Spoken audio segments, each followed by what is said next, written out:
युवा वकीलों के लिए बड़ी राहत। राजस्थान हाईकोर्ट ने बनाया जूनियर एडवोकेट वेलफेयर फंड, जहां कानून की किताबों के लिए मिलेगी सहायता। बिल्कुल, राजस्थान हाईकोर्ट के द्वारा बहुत बड़ा जो है कदम उठाया गया है जो वेलफेयर में है जूनियर एडवोकेट्स के में, क्योंकि जूनियर एडवोकेट्स की कंडीशन क्या होती है स्टार्टिंग में, इस बात से कोई भी जो है अनभिज्ञ नहीं है।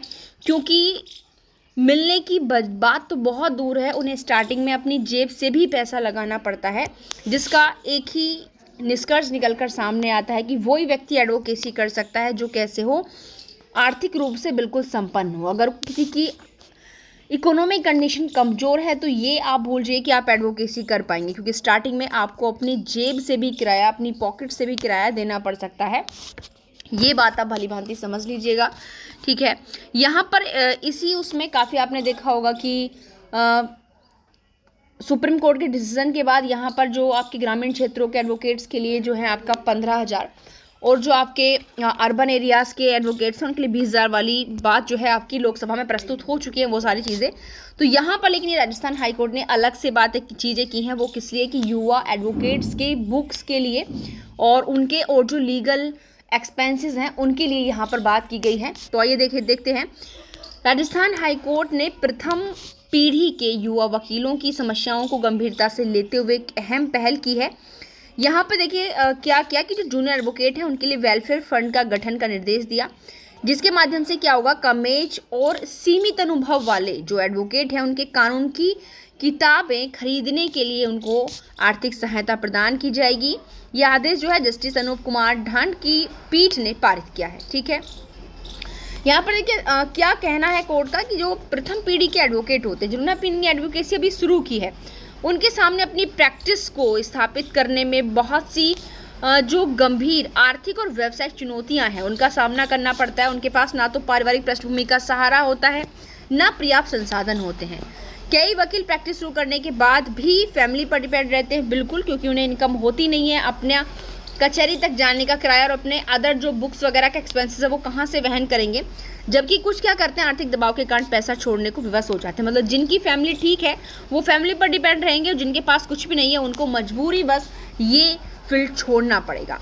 यहाँ पर कोर्ट ने स्पष्ट शब्दों में कहा है कि युवा वकीलों की सहायता करना आसान नहीं है, बल्कि हमारी जो जुडिशियल सिस्टम है उसको बेहतर बनाना है, सुदृढ़ बनाना है। नई सोच और नई ऊर्जा के साथ व्यवस्था में आते हैं जो एडवोकेट होते हैं, और वो उनको अदालत में वो बेहतर काम कर सकें।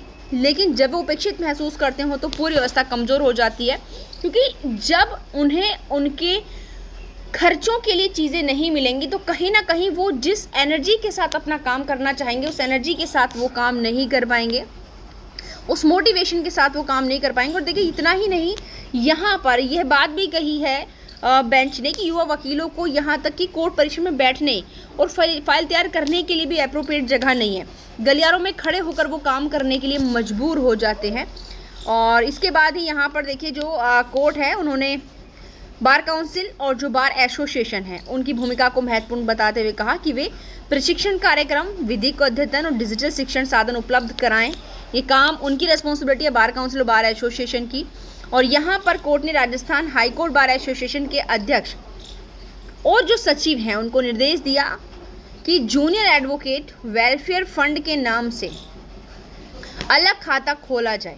ये बात राजस्थान हाईकोर्ट यानी कि राजस्थान हाईकोर्ट ने जो राजस्थान हाईकोर्ट बार एसोसिएशन है उसके अध्यक्ष और सचिव से कहा है कि आप जूनियर एडवोकेट्स के लिए अलग से जूनियर एडवोकेट वेलफेयर फंड खोलेंगे, और इसमें जो 28 वर्ष से यानी कि 28 ईयर से कम आयु के और लगभग 1 से 5 वर्ष की प्रैक्टिस वाले जो वकील हैं उनको कानून की किताबें खरीदने के लिए 5,000 रुपये दिए जाएंगे। पात्र वकीलों की सूची तैयार करके उन्हें राशि दी जाए और पहले पाओ के आधार पर वितरित किया जाए। लेकिन यहाँ पर इतनी ही चीज़ें नहीं रही हैं, आगे देखिए ये एक काम और उन्होंने कह दिया है कि राज्य बार काउंसिल ऑफ राजस्थान और जो जिला स्तर की बार एसोसिएशन है उनको Rajasthan advocates and to purchase law books योजना तैयार करने का भी निर्देश दिया है।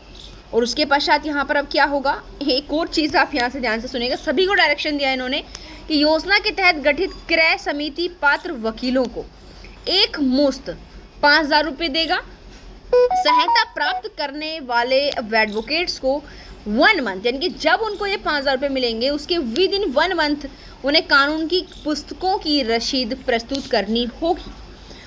यानी कि उन्हें बताना होगा, दिखानी होगी कि देखो जिन्होंने ये बुक्स खरीदी हैं, लेकिन अगर उन्होंने किसी अदर पर्पस पर वो पैसे अगर खर्च किए तो राशि खर्च करने पर 12% वार्षिक ब्याज सहित वसूली की जाएगी।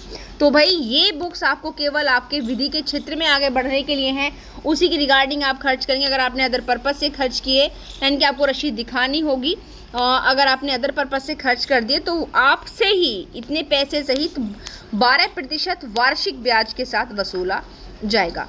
और यह आदेश जो दिया था राजस्थान हाईकोर्ट ने, यह एक विलंब क्षमा याचिका पर सुनवाई के दौरान पारित किया, जिसे 11,000 रुपये उक्त कोष में जमा कराने की शर्त पर स्वीकार किया गया था। अब इस मामले में नेक्स्ट हियरिंग आपकी 6 मार्च को होने वाली है, ठीक है। और तब तक यहाँ पर अनुपालन रिपोर्ट प्रस्तुत करने का निर्देश दिया है कि भाई ये जो पूरी की पूरी प्रोसीजर करने के लिए कहा है बार काउंसिल ने सचिव और अध्यक्ष वगैरह से, और EN के गठन करने के लिए ये इन सारी चीज़ों की जो है रिपोर्ट देखी जाएगी। नेक्स्ट डेट आपकी अब 6 मार्च को है, देखते हैं 6 मार्च को यहाँ पर क्या होता है।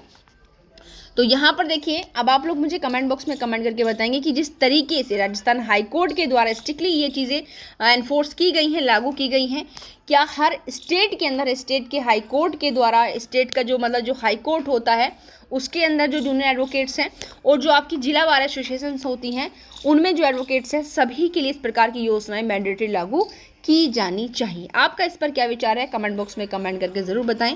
Thank you.